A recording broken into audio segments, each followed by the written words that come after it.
ನಮಸ್ಕಾರ ಸ್ನೇಹಿತರೆ, ಇನ್ನೊಂದು ಕಥೆಯೊಂದಿಗೆ ಮರಳಿ ಬಂದಿದ್ದೇನೆ. ಕಥೆಯ ಹೆಸರು ಹೃದಯ ತೆರೆದಿರಲು ಭಾವ ಅರಳದು. ಬನ್ನಿ ಶುರು ಮಾಡೋಣ. ಆಗಸ್ಟ್ ತಿಂಗಳಲ್ಲಿ ಬೆಂಗಳೂರಿನಲ್ಲಿ ಮಳೆ ಅಂದರೆ ಕೇಳಬೇಕಾ? ಸುರಿಯೋದಲ್ಲ, ಅದು ಗುಡುಗು ಮಿಂಚು ಎಲ್ಲ ಸೇರಿ ಹೊಡೆಯೋದು. ಸಂಜೆ 6:25ಕ್ಕೆ RV ಕಾಲೇಜಿನ ಲಾಸ್ಟ್ ಬಸ್ ಸ್ಟಾಪ್. ನಾನು ಅಲ್ಲಿ ಒಬ್ಬನೇ ನಿಂತಿದ್ದೆ. ನನ್ನ ಹೆಸರು Arjun. Mechanical final year. Attendance 40%, backlog 6. ಆದರೆ ಕನಸುಗಳು ಫುಲ್ ಮಾರ್ಕ್ಸ್. ಎಲ್ಲರೂ ಹೋಗಿದ್ರು, ನಾನು ಮಾತ್ರ ಲೈಬ್ರರಿಯಲ್ಲಿ ಮಲಗಿಬಿಟ್ಟಿದ್ದೆ. ಎದ್ದು ನೋಡಿದರೆ 6 ಗಂಟೆ. ಲಾಸ್ಟ್ ಬಸ್ 6:30ಕ್ಕೆ ಓಡಿ ಬಂದೆ. ಆಗಲೇ ಅವಳು ಬಂದಳು.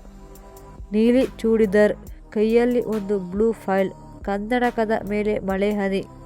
ಫಸ್ಟ್ ಇಯರ್ ಅನಿಸುತ್ತೆ. ನೋಡಿದ್ರೆ ಟಾಪ್ ಥರ ಕಾಣ್ತಾಳೆ. ನಮ್ಮ ಕಾಲೇಜಿನಲ್ಲಿ 2 ಟೈಪ್ ಹುಡುಗಿಯರು ಇರ್ತಾರೆ. ಒಂದು ಲಾಸ್ಟ್ ಬೆಂಚಿನವರ ಜೊತೆ ಕೂಡ ಮಾತನಾಡದವರು, 2 ಲಾಸ್ಟ್ ಬೆಂಚಿನವರನ್ನೇ ನೋಡದವರು. ಇವಳು ಸೆಕೆಂಡ್ ಟೈಪ್ ಅನಿಸುತ್ತೆ. ಮಳೆ ಜೋರಾಯಿತು. ಗಾಳಿಗೆ ಅವಳ ಫೈಲ್ ಹಾರಿಹೋಯಿತು. ಪೇಪರ್ಗಳು ಎಲ್ಲ ಒದ್ದೆ ಆಗಿ ರೋಡ್ ಮೇಲೆ ಬಿದ್ದವು. ಅವಳು ಅಯ್ಯೋ ಅಂತ ಕೂಗಿದಳು. ನಾನು ಯೋಚನೆ ಮಾಡಲಿಲ್ಲ, ಓಡಿ ಹೋದೆ.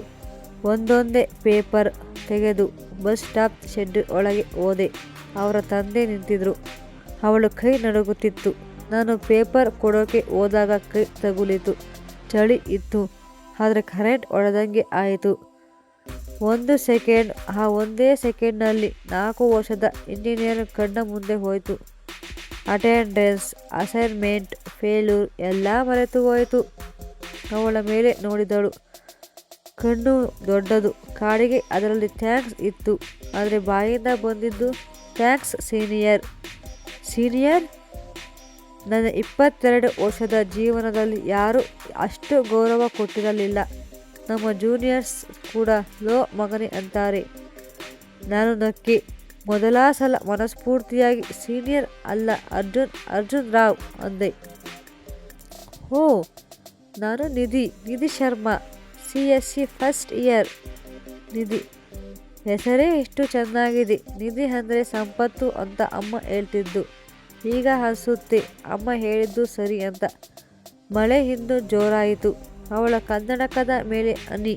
ಅವಳು ಒರೆಸಿಕೊಳ್ಳಲಿಲ್ಲ. ನಾನೇ ಕೈ ಹಾಕಿದೆ. ಅವಳು ಅಲ್ಲಾಡಲಿಲ್ಲ, ಸುಮ್ಮನೆ ನಿಂತಿದ್ಲು. ನಿನ್ನ ಫೈಲ್ ಪೂರ್ತಿಯಾಗಿ ಒದ್ದೆ ಆಗಿದೆ ಅಂದೆ. ಪರವಾಗಿಲ್ಲ, ಜೆರಾಕ್ಸ್ ತೆಗೆದುಕೋಬಹುದು ಅಂದಳು. ವಾಯ್ಸ್ ಸಾಫ್ಟ್, ಮಳೆ ಥರ. ದೂರದಲ್ಲಿ ಬಸ್ ಹಾರ್ನ್ ಕೇಳಿಸಿತು. 6:30 ಲಾಸ್ಟ್ ಬಸ್. ಅವಳು ಗಡಿಯಾರ ನೋಡಿದಳು. ಬಸ್ ಬಂತು ಅಂದಳು. ನಾನು ಅಂದೆ. ಬೇರೆ ಏನೂ ಹೇಳದೆ ಗೊತ್ತಾಗಲಿಲ್ಲ. 4 ವರ್ಷ ಕಾಲೇಜಿನಲ್ಲಿ ಇದ್ದು ಒಂದು ಹುಡುಗಿ ಜೊತೆ ಪ್ರಾಪರ್ ಮಾತಾಡಿದ ಇದೇ ಮೊದಲು. ಅವಳು 2 ಹೆಜ್ಜೆ ಇಟ್ಟಳು, ಆಮೇಲೆ ನಿಂತಳು. ತಿರುಗಿ ನೋಡಿದಳು. Arjun, thanks for everything. Everything? ನಾನು ಮಾಡಿದ್ದು ಪೇಪರ್ ಕೊಟ್ಟಿದ್ದು ಅಷ್ಟೇ. ಆದರೆ ಅವಳಿಗೆ ಅದು ಎವ್ರಿಥಿಂಗ್ ಆಗಿತ್ತು. ಬಸ್ ಹತ್ತಿರ ಹೋದಳು. ಕಿಟಕಿ ಸೀಟ್ ಸಿಕ್ತು ಅವಳಿಗೆ. ನನ್ನ ಕಡೆ ನೋಡಿದಳು, ಕೈ ಆಡಿಸಿದಳು. ನಾನು ಕೈ ಆಡಿಸಿ ಬಾಯ್ ಅಂದೆ. ಲಾಸ್ಟ್ ಬೆಂಚ್ ಬಾಯ್ ಥರ ಅಲ್ಲ, ಹೀರೋ ಥರ. ಬಸ್ ಹೋಯಿತು. ಮಳೆ ನಿಂತಿತ್ತು. ನಾನು ಮಾತ್ರ ಅಲ್ಲೇ ನಿಂತೆ. ಕೈಯಲ್ಲಿ ಒಂದು ಪೇಪರ್ ಇತ್ತು. ಅವಳದ್ದು ಮಿಸ್ ಆಗಿತ್ತು. ತೆಗೆದು ನೋಡಿದೆ. ಅದರಲ್ಲಿ ಒಂದು ಕವಿತೆ ಬರೆದಿತ್ತು. ಅವಳ ಹ್ಯಾಂಡ್ ರೈಟಿಂಗ್ ಮಾತ್ರ ದುಂಡಗೆ ಇತ್ತು. ಹೃದಯ ತೆರೆದಿರಲು ಭಾವ ಅರಳದು. ಬೀಗ ಹಾಕಿದ ಬಾಗಿಲ ಹಿಂದೆ ಮೌನದೊಳಗೆ ಮಲಗಿವೆ 100 ಕನಸು. ಕಣ್ಣೀರ ಹನಿಯಲ್ಲಿ ಕಾಣದ ನಗು.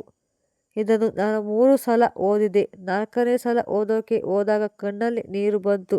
ಮಳೆ ನೀರೋ ಕಣ್ಣೀರೋ ಗೊತ್ತಾಗಲಿಲ್ಲ.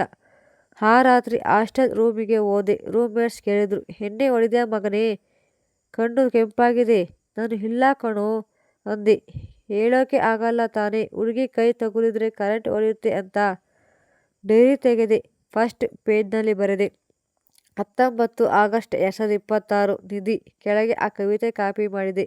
ಆಮೇಲೆ ಗೊತ್ತಾಯಿತು. ನನ್ನ ಹೃದಯ ಅರಳಿತು. ಆದರೆ ಅವಳ ಹೃದಯದಲ್ಲಿ ಭಾವ ಹರಡಿದೆಯೇ ಗೊತ್ತಾಗಲಿಲ್ಲ.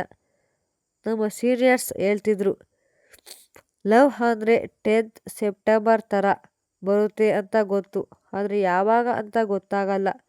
ನನಗೆ ಈಗ ಅನಿಸುತ್ತೆ, ನನ್ನ ಲೈಫ್ನಲ್ಲಿ 10th ಸೆಪ್ಟೆಂಬರ್ ಬಂದು ಬಿಟ್ಟಿದೆ. ಆದರೆ ಅವಳ ಕ್ಯಾಲೆಂಡರ್ನಲ್ಲಿ ನಾನು ಇದ್ದೀನಾ ನೋಡಬೇಕು ನಾಳೆ. ಯಾಕಂದರೆ ನಾಳೆ ಮತ್ತೆ ಸಂಜೆ 6:30ಕ್ಕೆ ಅದೇ ಬಸ್ ಸ್ಟಾಪ್, ಅದೇ ಮಳೆ ಬರಲಿ ಅಂತ ದೇವರಲ್ಲಿ ಬೇಡಿಕೊಂಡು ಮಲಗಿದೆ. ಮುಂದುವರಿಯುತ್ತದೆ. ಎಪಿಸೋಡ್ 2 ನೋಟ್ಸ್ ನೆಪ. ನಾಳೆ ಸಂಜೆ 6 ಗಂಟೆಗೆ ನಿಮ್ಮ ಮೇಘನ ಕಥಾಲೋಕ ಗುಬ್ಬಿ ಯೂಟ್ಯೂಬ್ ಚಾನಲ್ನಲ್ಲಿ. ಲೈಕ್ ಮಾಡಿ, ಶೇರ್ ಮಾಡಿ, ಸಬ್ಸ್ಕ್ರೈಬ್ ಮಾಡಿ.